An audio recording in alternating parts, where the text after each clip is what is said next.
Mesdames et messieurs, bonsoir et bienvenue dans l'édition d'information de Studio Kalangu. Voici les titres. Présentation ce matin à Agadez d'un groupe de bandits armés arrêtés par la police antiterroriste.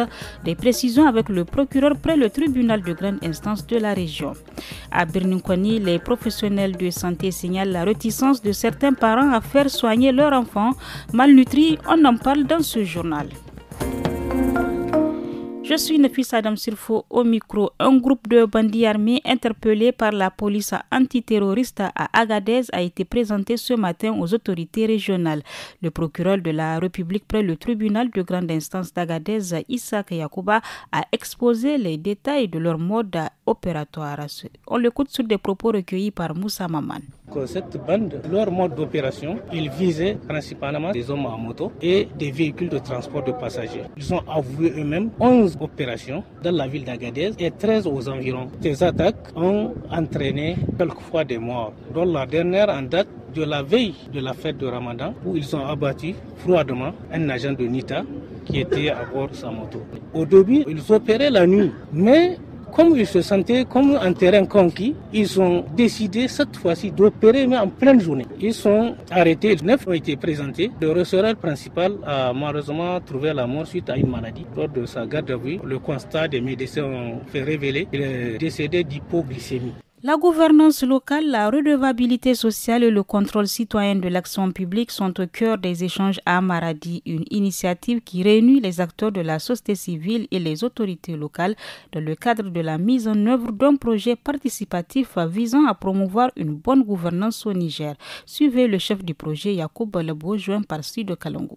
La question du contrôle citoyen pour nous, surtout dans ce contexte où l'État, à travers la vision même des plus hautes autorités, ils ont fait de la bonne gouvernance un des piliers. C'est pour accompagner les autorités dans la mise en œuvre de leur propre politique aussi que le citoyen s'intéresse. Si les acteurs sont bien outillés, ça va aider les autorités à mieux être au service de la communauté parce que au niveau communautaire, ces acteurs-là font la sensibilisation, appellent les citoyens de leurs droits et également de leurs devoirs. En tout cas, la gouvernance sera bonne.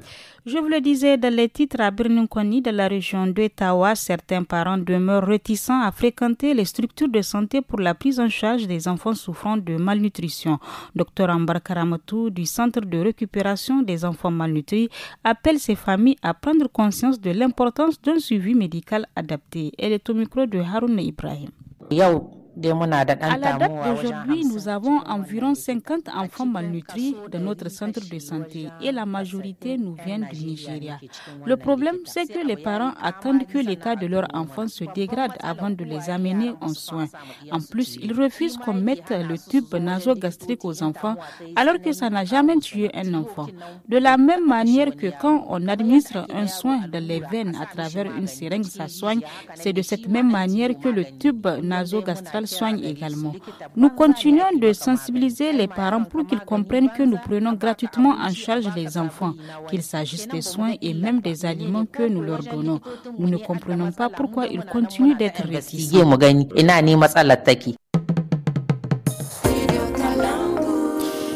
Hier s'est achevée à Benghazi, en Libye, la première conférence générale de l'Union maghrébienne des journalistes élargie au Sahel. Moudi Moussa, journaliste nigérien participant à cet événement au nom du Cap Média Niger, nous en dit plus sur ces assises. Il est joint par Asman China. Il y a eu des échanges fructueux qui ont abouti notamment à la mise en place d'un réseau arabo-africain qui va se charger dorénavant de traduire en acte tout ce qui a été prévu dans le cadre de cette rencontre. Aussi un plan d'action assorti donc de la rencontre qui va nous servir de boussole pour pouvoir dérouler toutes les ambitions qu'on s'est fixées à l'occasion de cette rencontre de Benghazi. Une façon en tout cas de dire que les journalistes sont désormais conscients de leur rôle dans le cadre de la relance du développement de nos différents États. Et c'est la fin de ce journal. Merci de votre attention.